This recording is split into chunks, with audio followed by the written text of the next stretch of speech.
For them, it is a pleasure to burn. We all know who are we dealing with. Russia is run by men who want to make it a norm, burning lives, destroying cities and villages, dividing people and erasing national borders through war. There is no nation that can stop such war alone. Unaided world leaders' engagement is needed.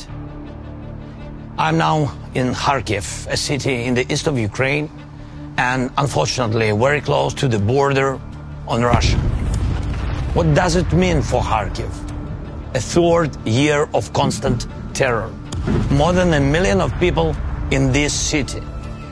And every night and every day, Russian army is shelling the city, mostly with S-300 missiles.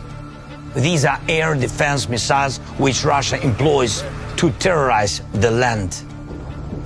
There is not a single district or street in the Kharkiv that hasn't suffered from this regular cruelty. Russia added strikes with guided aerial bombs. Russian aviation comes close to our state border and launches these bombs straight on the city. It is a weapon of indiscriminate destruction. And anyone in any city of the world, from Sao Paulo to Harbin, take this the same way as terror. Just like all other Russian strikes on hundreds of other of our cities and villages. Some of them, once booming with life, are now burned to ashes, people less. A burnt out emptiness, the most horrible consequence of war. War that we didn't want in Ukraine, that we haven't provoked, and in which Ukraine is defending itself from Russian attempts to seize our resources and territories and destroy our national identity. And the world sees it. Behind me are the books burned down by Russian missiles. It was one of the largest publishing houses in Ukraine. People got injured here. Unfortunately, there are people killed. Temperature of burning here hasn't managed to totally reach for 451 degrees Fahrenheit. But that's what the leaders of Russia need and want, even higher temperatures. And not only on the sovereign territory of Ukraine, Russia is threatening almost all of its neighbor countries. Russia is the only state that captured the nuclear power plant and is openly using it for radiation blackmail. There is nothing that wouldn't become a weapon for Russia, including hunger. And exactly this the world felt when Ukraine was hit by Russian naval blockade. Russia is the only source of aggression and constantly tries to expand the war. Right now, these days, we are defending ourselves 60 kilometers northeast from this place, from yet another attempt of the Russian assault. Russia is preparing for offensive actions also 90 kilometers northwest from here.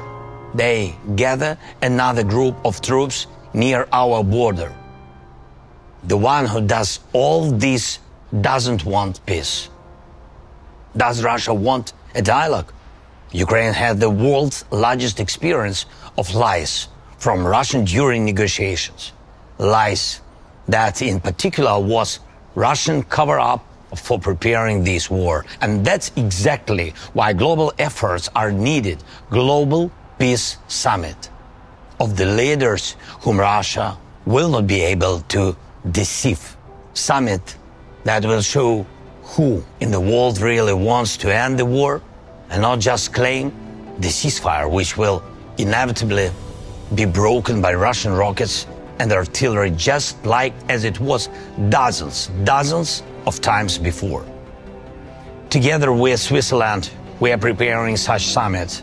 It starts on June 15th. More than 80 countries confirmed they will come. And we continue to work with the leaders, inviting them to join the summit. I thank everyone who really helps to bring the peace. And I am appealing to the leaders of the world who are still aside of the global efforts of the Global Peace Summit. To President Biden, the leader of the United States, and to President Xi, the leader of China, we do not want the UN Charter to be burned down just like these books. And I hope you don't want to either. Please show your leadership in advancing the peace, real peace, not just a pause between the strikes. The efforts of global majority are the best guarantee that all commitments will be fulfilled. Please support the Peace Summit with your personal leadership and participation. For all of us, it should be a pleasure to make peace.